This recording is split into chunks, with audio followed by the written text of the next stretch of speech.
ये जो अमानतुल्ला हर महीना 48,000 रुपये मौलवी को दे रहा है और 24,000 रुपये वर्कर को दे रहा है, वहाँ पे हमारे हिंदू को किसी को नहीं दे रहा है। ये जो शाहीन बाग में बुलडोजर चल रहा है, जहाँ भी चल रहा है, रोहिंग्या मुसलमान लोगों को यहाँ से भगाया जाए। ये जाए ना अपने देश वर्मा में, यहाँ पे आके रिश्तेदार बन जाते हैं, कोई फूफा, कोई मामा, कोई जीजा। ये साले हमारे देश में आके कब्जा करेंगे क्या? और जब भाजपा के हमारे निगम पार्षद है, सारे के सारे भ्रष्ट निगम पार्षद है। भाजपा के निगम पार्षद कहाँ सो रहे थे जब ये मुसलमान बस रहे थे? किस बात के नेता हो? ये धीवर का बालक है, ये जाटों का बालक है, ये उसका बालक है, उसमें छाती पे चढ़ जाओगे। मुसलमानों से पड़ती है तुम्हारी। रोहिंग्या मुसलमानों को हटाया जाए, बांग्लादेशियों को हटाया जाए। मुसलमान हमारे घर में रह रहा है, उसको भी भगाओ। कालिंदी कुंज के बराबर में कम से कम भी कुछ नहीं तो 5 मस्जिदें बनी हुई है, सारी ग्राम सभा की जमीन पे बनी हुई है। इनके बाप दादाओं की जमीन है, वो सब पे या तो मदरसे बने हुए हैं या मस्जिद बनी हुई है, क्योंकि पुलिस को चाहिए पैसा और ना ही उनका कोई खिलाफ बोल सकता है। एमसीडी और पुलिस ही ये सारा काम करा रही है और कोई नहीं करा रहा। वक्फ बोर्ड के पास कहाँ से इनके बाप की जमीन है? वक्फ बोर्ड चोरी करोगे, डकैती करोगे, चीन झपटा करोगे और गले काटोगे लोगों के और फिर जमीन, सरकारी जमीन पे कब्जा करोगे। बीजेपी के भी गद्दार है, आम आदमी के भी गद्दार है, मुलायम के भी, मायावती के, सबके गद्दार है। अभी आदरणीय अमित शाह जी ने एक मुहिम चलाई है दिल्ली वक्फ बोर्ड के खत्म करने के लिए। ये जो अमानतुल्ला हर महीना 48,000 रुपये मौलवी को दे रहा है और 24,000 रुपये वर्कर को दे रहा है, वहाँ पे हमारे हिंदू को किसी को नहीं दे रहा है। ये 10 रुपये भी नहीं दे रहा हमारे हिंदू को। मैं सबसे पहले आदरणीय अमित शाह जी से, आदरणीय मोदी जी से अपील करना चाहता हूँ कि जो ये इन्होंने वक्फ बोर्ड बना रखी है, जो कांग्रेस के जिहादियों ने बनवाई है, इसको ख़त्म करा जाए सबसे पहले तो। और दूसरी चीज़, ये जो शाहीन बाग में बुलडोजर चल रहा है, जहाँ भी चल रहा है, रोहिंग्या मुसलमान लोगों को यहाँ से भगाया जाए। ये जाए ना अपने देश वर्मा में, वहाँ क्यों नहीं रखते ये लोग? यहाँ पे आके रिश्तेदार बन जाते हैं, कोई फूफा, कोई मामा, कोई जीजा। ये साले हमारे देश में आके कब्जा करेंगे क्या? हम हिंदुओं में सबसे बड़ी कमी एक ही रही है कि हम इनको बराबर में जगह दे देते हैं। आज भी मेरे भाई 15 भाई है मेरे डीलर, जो हम ये मुसलमानों को बसा रहे हैं। हमें भी देखना होगा, हमें भी चेतना होगा कि हम तो चले जाएंगे, हमारी ये उम्र 50 साल हो रही है, 10 साल जिए, 15 साल जिए, 20 साल जिए, लेकिन हमारे आने वाली जो पीढ़ी है, हमारे बच्चों के जो बच्चे हैं, ये लोग हमारे उन मकानों पर कब्जा कर लेंगे जिन मकानों पर आज हमारे बच्चे रह रहे हैं। तो ये सब सोचना पड़ेगा, हमको सोचना पड़ेगा, हमारे हिंदू भाइयों को सोचना पड़ेगा। और जब भाजपा के हमारे निगम पार्षद है, सारे के सारे भ्रष्ट निगम पार्षद है। भाजपा के निगम पार्षद कहाँ सो रहे थे जब ये मुसलमान बस रहे थे? कहाँ सो रहे थे हमारे गांव के नेता? कहाँ सो रहा था हमारा ब्रह्म सिंह? हमारा 7 बार चुनाव लड़ लिया और ये बांग्लादेशियों को बसा रखा है उसने। यहाँ पे एक बार भी कभी डिबेट दी उसने इनके खिलाफ? गाँव के खिलाफ डिबेट देता है वो? गाँव के खिलाफ चुनाव लड़ता है? कि इसको बोलना चाहिए कि भाई हमारे गांव में, हमारे आसपास जो बांग्लादेशी रह रहे हैं, इनको भगाओ यहाँ से। अगर इंक्रोचमेंट की बात करें तो यहाँ पर कितनी तादाद में अगर बात करें तो कितनी ज्यादा हो रखी है इंक्रोचमेंट? भाई साहब, हमारे यहाँ पे हम 20% और 80% है। आज हमारे यहाँ जो मुसलमानों को जो बढ़ाया जा रहा है, हमारा हिंदू भाई बढ़ा रहा है, हमारे नेता बढ़ा रहे हैं। हमारे नेता इनके साथ रात को दारू पीते हैं जाके, जो हमारे यहाँ के क्षेत्र के नेता हैं। तो ये इंक्रोचमेंट ये नेता बढ़ा रहे हैं हमारे, और हम अपील करते हैं इसी बात की कि हम तो संघर्ष कर रहे हैं, हमारे साथ आप लोग भी तो खड़े हो यहाँ पे। आप लोग आगे चलो, हम आपके साथ हैं। यहाँ के लोगों ने क्या मन बनाया हुआ है अभी, आगे क्या एक्शन लेने वाले हैं? भैया हम जो बैठे हैं यहाँ पे, हम में कोई भी नेता नहीं है और ना हम कभी चुनाव लड़े, ना लड़ेंगे भविष्य में। हमने अपना मन बना लिया है, हम गोली खाने के लिए भी तैयार है अपने बच्चों के लिए। हम भविष्य में इनको आगे नहीं बढ़ने देंगे मुसलमानों को। हमारे नेता, चाहे हमें नेता बदलने पड़े इस बार। भाजपा से भी मैं अपील करना चाहता हूँ, जो भ्रष्ट नेता है, इनको इस बार चुनाव ना लड़ाया जाए, कहीं भी नहीं चुनाव लड़ाया जाए। मुसलमानों से डरते हैं लोग, अपनी 300 गज जमीन उसके लिए अमानतुल्ला के सामने जाकर पैर पकड़ लिए, अमानतुल्ला के जाके भाईचारा कर लिया हमारे गांव के नेताओं ने। किस बात के नेता हो? ये धीवर का बालक है, ये जाटों का बालक है, ये उसका बालक है, उसमें छाती पे चढ़ जाओगे। मुसलमानों से पड़ती है तुम्हारी। तो अभी जो एमसीडी एक्शन ले रही है, उसको लेकर के गांव के लोगों को भी किसी तरह का डर है कि अगर इधर बुलडोजर चलेगा तो नुकसान होगा? भैया, हमारा कोई नुकसान नहीं हो रहा, हमें फायदा है।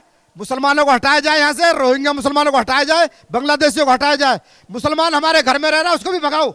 मेरे गांव की पंचायत बैठी है, मेरे गांव के बुजुर्ग बैठे हैं। मैं इनसे भी अपील करना चाहता हूं कि जो हमारे घरों में मुसलमान रह रहे हैं, 3 तारीख को देखना इनकी बकरा ईद, जो भी ईद है, 3 तारीख को हमारे घरों में से निकलेंगे पहन के टोपियां और कुर्ते। इनको हमारे घरों में से भी निकाला जाए। हम भूखे नहीं मर रहे हम लोग बिना किराएदार के। हिंदू को रखो, 10 रुपए कम देगा, हिंदू को रखो, मुसलमान को मत रखो बिल्कुल भी अपने घरों में। तो नेताजी ने तो कह दिया साहब कि अब यहाँ पे परिवर्तन की लिए तैयार है पूरा मदनपुर खादर। तो आप कैसे देख रहे हैं? आप युवा भी हैं और जो एमसीडी की जो कार्रवाई हो रही है उसको कैसे देख रहे हैं आप? देखिए, परिवर्तन की बात कहे तो परिवर्तन अगर मैं आपको पीछे ले जाता हूँ थोड़े समय पे, जो देश गुलाम हुआ कैसे हुआ? हिंदू देश था, गद्दारों की वजह से हुआ। आज इस देश में फिर गद्दार पैदा हो गए हैं और घर घर में आप गद्दार देखोगे, वो हिंदू ही गद्दार है। जो सीमा से रोहिंग्या को अंदर घुसा रहा है, पैसे लेकर घुसा रहा है, वो गद्दार हुआ, देश का नंबर 1 गद्दार। जब वो देश के अंदर घुस गए, कौन किसकी वजह से घुसे? फौज की वजह से घुसे या हमारी मिलिट्री की वजह से घुसे? उससे आगे वो आके जहां बसते हैं, वहां की पुलिस उनको बसाती है, वहां वो रिश्वत फिर पैसे लेते, फिर उनको बसा देते हैं। उसके बाद उसका नेता उनकी सपोर्ट करता है। ये सब गद्दारी की लाइन में आते हैं। तो देश फिर गुलामी की तरफ जा रहा है इन गद्दारों की वजह से। तो इन गद्दारों को, सबसे पहले इन गद्दारों को सुधारा जाए। मेरी जमीन होते हुए मैं गवर्नमेंट की ज़मीन पे कब्जा करूँ, ये मेरा गलत है। जो मेरे बाप दादा ने मेरे को ज़मीन दी, अगर मेरा उसमें गुजारा नहीं होता तो मैं सरकारी ज़मीन का हकदार नहीं हूँ, मुझे तुरंत खाली करा दिया जाए। जब गवर्नमेंट मेरी ज़मीन पर अगर कब्जा करती है, मैं कोर्ट में चला जाता हूँ, उसको कब्जा नहीं करने देता, वो मेरे को पैसे देती, तो गवर्नमेंट को भी ये हक है कि अगर मैं सरकारी ज़मीन पर बैठा हूँ, चाहे मैं हिंदू हूँ चाहे मुसलमान हूँ, उसको सबको हटा दिया जाए, कोई धर्म जाति देख के नहीं। अपनी ज़मीन को गवर्नमेंट अपना कवर करे। मेरे बाप दादा ने दिए, मैं उसमें अपने रियायत करूँ। अभी जैसे एमसीडी की कार्रवाई हो रही है तो कह रहे हैं कि जिस तरीके से शाहीन बाग में आंदोलन हुआ था, इस वजह से यहाँ पर बुलडोजर आ रहा है। पहले जहांगीरपुरी में शोभा यात्रा पे पत्थर फेंके गए थे, तो इसलिए वहाँ पर बुलडोजर चला। केवल और केवल मुसलमानों पर चल रहा है बुलडोजर। नहीं, गलत कर रहे हैं उस पर बुलडोजर चलेगा? गवर्नमेंट को जो गलत कर रहा है, किसी की पर्सनल जमीन तो नहीं ढा रही ना, वो अपनी जमीन अपनी क्लियर कर रही है। इसमें क्या गलत कर रही है? आपकी जमीन को कोई कवर कर ले और आप गवर्नमेंट में जाओगे, नहीं जाओगे, लड़ोगे, तो आप अपने पेपर दिखाइए। अगर आपकी ज़मीन को गवर्नमेंट ढाती है, आप कोर्ट में जाइए, आपकी ज़मीन को बचेगी, कोई गवर्नमेंट गलत कार्य नहीं करेगी। लेकिन अगर सरकारी ज़मीन पर आप बैठे हो, आपके बाप दादा ने कोई कमा के आपको कुछ नहीं दिया, तो आप नौकरी नहीं कर सकते, कमा नहीं कर सकते, चोरी करोगे, डकैती करोगे, छीन झपटा करोगे और गले काटोगे लोगों के, और फिर ज़मीन, सरकारी ज़मीन पर कब्जा करोगे, तो ये गवर्नमेंट नहीं छीनेगी, उससे गवर्नमेंट छीनेगी। सबसे बड़ी बात है, अगर आपने पेपर की बात करी, तो इससे पहले जब आंदोलन हो रहा था तो तब तो कह रहे थे कि हमारे तो पेपर बकरी खा गई। तो अब डॉक्यूमेंट कहाँ से लेके आएंगे जो बिल्डिंगों पर जाकर बुलडोजर चलेगा? तो है ही नहीं उन पर डॉक्यूमेंट्स, ना पहले डॉक्यूमेंट थे, क्योंकि ज़मीन नहीं है। और ये ज़मीन भी हमारे हिंदुओं की ही ज़मीन है जिन पे ये कब्जा कर गए। उसमें कुछ ग्राम सभा की ज़मीनें होती थी, सरकारी ज़मीनें थी, कुछ जमुना की ज़मीनें हैं जिनमें इन लोगों ने जमा बैठ गए हैं। लेकिन हम अगर इसी काम को हम देश के बंदे होते हुए, ये तो रोहिंग्या के यहाँ के कब्जा कर लेते हैं, अगर हम 1 गज जमीन भी जाके घेरते हैं तो पुलिस हमें डंडा मारती है। यहाँ तक नौबत है, हम कॉलोनी में अपनी ज़मीन पर अपना मकान बनाते हैं तो हमें रिश्वत देनी पड़ती है। गज के हिसाब से हमें एसएचओ को पैसे, अभी पिछली बार एसएचओ यहाँ का जैतपुर थाना लगता है, उसके एसएचओ को रिश्वत में हटाया गया। किस लिए? क्योंकि गज के हिसाब से 1000 रुपये गज के हिसाब से पैसे देने पड़ते एक लेंटर डालने के, हमको अपनी ज़मीन पे। लेकिन वो जो रोहिंग्या आके बसते हैं सरकारी ज़मीन पर, उनसे उनको उल्टे पैसे उनको बसा देते हैं। तो कहाँ का कानून है? अगर गवर्नमेंट सही कर रही है, बिल्कुल जो सरकारी ज़मीन उन्हें क्लियर होनी चाहिए। हिंदू लेंटर डालेगा तो उससे पैसे लिए जाएंगे, धमकाया भी जाएगा। अगर रोहिंग्या आकर के सरकारी ज़मीन को कब्जा करेंगे तो उनकी जाके सिक्योरिटी भी देंगे। बिल्कुल बिल्कुल, उनके सिक्योरिटी देते हैं। अब ये शाहीन बाग लगा लो आप, ये जसोला की ज़मीन थी, इसमें सरकारी ज़मीन सारी पे बसे हुए है रोहिंग्या, तोड़े उन मकानों को। आज उन्होंने मामा फूफी के बन के आज यहाँ के हिंदुस्तान के मुसलमान बन गए हैं, वो उनको तोड़े सबको। सरकारी ज़मीन क्या कब्जा है हमारा? ये हम क्यों नहीं लड़ते कि हाँ सरकारी ज़मीन गवर्नमेंट ले और देश का विकास करे? हमें इज्जत से जीना, इंसाफ से जीना आना चाहिए। हमको इस तरह जीना चाहिए कि देश के वफादार बने, देश के वफादार एक सिपाही होकर जिए, तो हम देश का विकास होगा। लेकिन अगर हम देश के गद्दार हम खुद हो जाएंगे, हम रिश्वत लेके उनको बसाएंगे, रिश्वत लेके उनको मकानों पे उनको रखेंगे, तो ये हो गया। हमारे नेता यही काम करते सारे। मतलब तैयारी पहले 10 से 15 साल के पहले का रिकॉर्ड निकाल के वहाँ से लेके अब तक तैयारी कर लेनी चाहिए, और जो भी इसमें आरोपी हो उन पर कार्रवाई हो जाए। ज़बरदस्त कार्रवाई होनी चाहिए, ज़बरदस्त कार्रवाई होनी चाहिए। और जितने दिन वो उस ज़मीन पर रहे हैं उतने दिन का उनसे रेंट लिया जाए, उनसे किराया लिया जाए कि आप इस ज़मीन पर रहे हो, इसका किराया दीजिए। क्योंकि बिगड़ के आप खाली कमाए, आपने आप पैसे कमा रहे हो उसमें मकान बना के। चर्चा चली शाहीन बाग में बुलडोजर चलेगा, तो कहीं ना कहीं अमानतुल्लाह खान हो या फिर आम आदमी पार्टी के लोग हैं, वो तो बिलबिलाने लगे और जाकर के आंदोलन भी करने लगे कि ऐसे बुलडोजर नहीं चलने देंगे। वही गद्दारों की बात कह रहा हूँ, जो देश के गद्दारों निकल के उनके साथ आ जाते हैं, चाहे वो किसी पार्टी के हो। मैं किसी नेता की बात नहीं कर रहा हूँ। बीजेपी के भी गद्दार है, आम आदमी के भी गद्दार है, मुलायम के भी, मायावती के, सबके गद्दार है। उनमें से वो गद्दार निकल के अपनी वोटों के लिए कि अगली बार तू सीट पे बैठ और तू राजा, जैसे पहले होता था कि भाई एक राजा का जो भाई होता था उसको अंग्रेज पकड़ लेते थे और उसे कहते थे तुझे राजा बनाएंगे, इसको हरवा दे। ये करके उन्होंने देश पे राज किया था।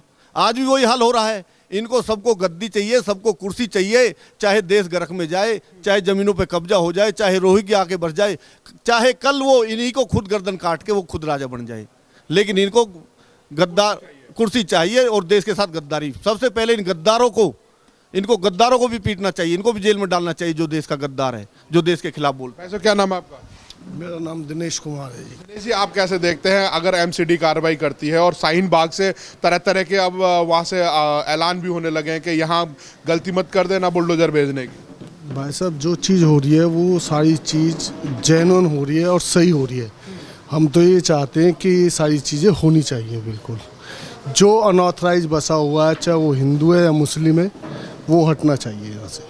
अभी कुछ लोग तो कह रहे हैं कि 4 हिंदुओं को तोड़ के 100 मुसलमानों के घरों को तोड़ देते हैं। ये कौन सी यहाँ की राजनीति है? ये सारी वोटिंग राजनीति है और कुछ नहीं है। ये सब चुनाव का चक्कर है और कुछ नहीं है। बस खाली वोट चाहिए, गलत कितना भी करवा लो, अमानतुल्ला हो या कोई भी हो। इनका सारा काम ही ये है कि अनऑथराइज बसाना, अनऑथराइज रखना है। यहाँ इन्होंने अनऑथराइज पे ही कब्जा करना है। कालिंदी कुंज के बराबर में कम से कम भी कुछ नहीं तो 5 मस्जिदें बनी हुई है, सारी ग्राम सभा की ज़मीन पर बनी हुई है। इनके बाप दादाओं की ज़मीन है वो, हमारे सारे गांव बस्ती की ज़मीन है वो, जो हमने गौचर के लिए, अपनी गौ माता के लिए रखी हुई थी ज़मीन। उस ज़मीन पे सब पे या तो मदरसे बने हुए हैं या मस्जिद बनी हुई है। और इसमें सबसे ज़्यादा जितने भी पुलिस वाले हैं, सबसे ज़्यादा जो बीट वाला है वहाँ का, उसको उस पर कार्रवाई कभी नहीं होती। असलियत में उसमें कब्जा करने में वहाँ का SHO, वहाँ का बीट कांस्टेबल और वहाँ का प्रशासन वो जिम्मेदार है। MCD भी पैसे लेती है, पुलिस भी पैसा लेती है, तो ये बसते हैं। आप एक ईंट नहीं रख सकते। अगर आप एक ईंट रखोगे तो आप पे पुलिस कार्रवाई हो जाएगी खुद की ज़मीन पे। और ये ग्राम सभा की ज़मीन को घेर के बैठे हैं सारे के सारे। पर आज तक पहली बात तो कभी पुलिस से कोई कुछ कहता ही नहीं है। असलियत में अगर यहाँ करप्शन हो रहा है या प्रशासन भ्रष्ट है ना, सबसे ज़्यादा वो है पुलिस की वजह से। अगर पुलिस सही हो जाए तो सब कुछ सही हो जाएगा, पर पुलिस सही हो नहीं सकती क्योंकि पुलिस को चाहिए पैसा और ना ही उनके कोई खिलाफ बोल सकता है। अगर जो भी उनके खिलाफ बोलेगा उस पर कार्रवाई पक्की है, आपको मैं बता दूँ। तो कभी जैसे जिस तरीके से ग्राम पंचायत की ज़मीन को कब्जा किया गया, कभी यहाँ के लोगों ने आवाज़ उठाई कि इस तरीके से इलीगल कैसे इसको कब्जा किया जा रहा है? आवाज़ उठाई, बहुत से तो ऐसे भी हैं, मैं उनका क्या नाम लूं, जिन्होंने खुद ही कब्जा करवाया है इन सारी चीज़ों पे। यहाँ का विधायक हो, यहाँ का पार्षद हो, यहाँ का मौजूदा आदमी हो, अगर यहाँ जो भी गद्दारी कर रहा है, किसी कोई गरीब तो कर नहीं सकता, ना कोई गरीब घिरवा सकता। जो मौजूदा आदमी होगा, जो पैसे वाला होगा, उसी की बदमाशी चलेगी और उसी का ही सब कुछ चलेगा यहाँ। वैसे किसी की हिम्मत नहीं है। अगर प्रशासन सही हो जाए ना, हमारी पुलिस सही हो जाए, मैं तो एक पुलिस को टारगेट बना रहा हूँ। पुलिस ही है जो भी कुछ है। अगर पुलिस चाहे तो चप्पल नहीं उठ सकती, सच्चाई है मंदिर के सामने से। आज जो ये ज़मीन जो कब्जा हो रही है, ये इसकी वजह से हो रही है।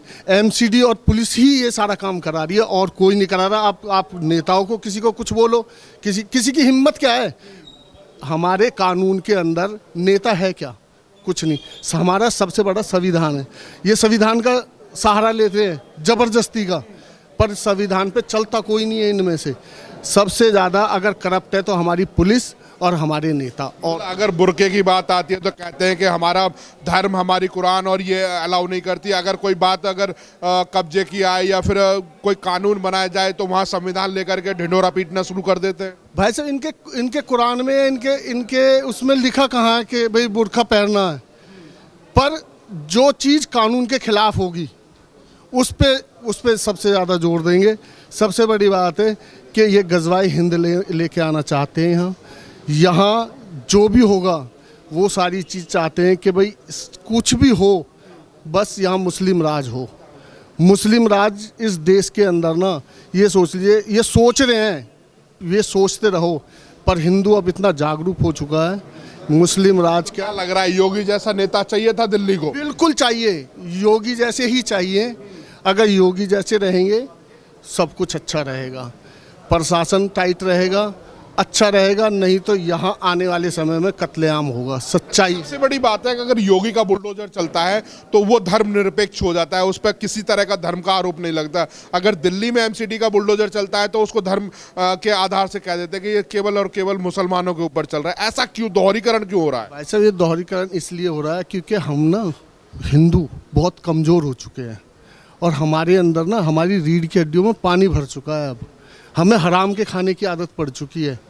अगर हमें हराम के खाने की आदत ना हो ना, रोज़ इन्हें बैठा करके इनकी इफ्तियार पार्टी कराओ, इनको दारू पिलाओ, इनको मीट खिलाओ।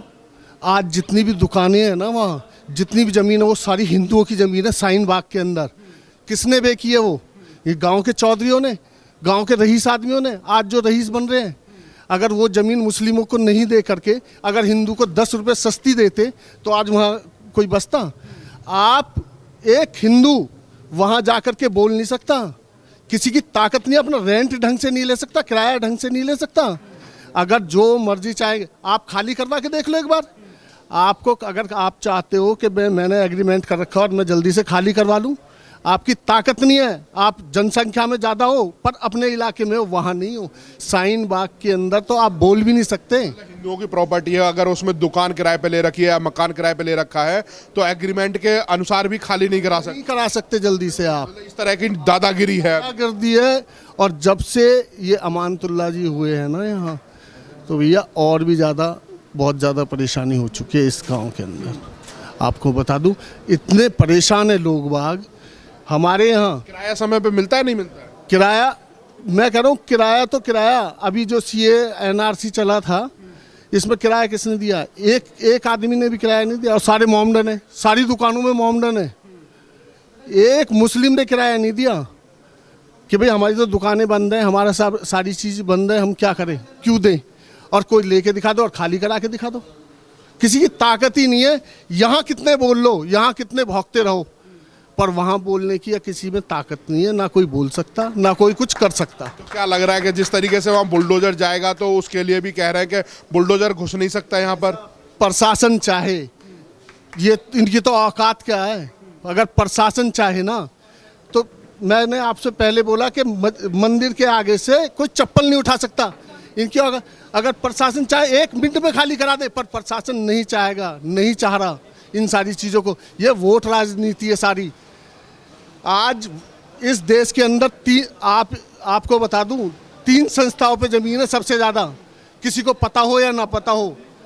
आर्मी के पास, रेलवे के पास और वक्फ बोर्ड के पास।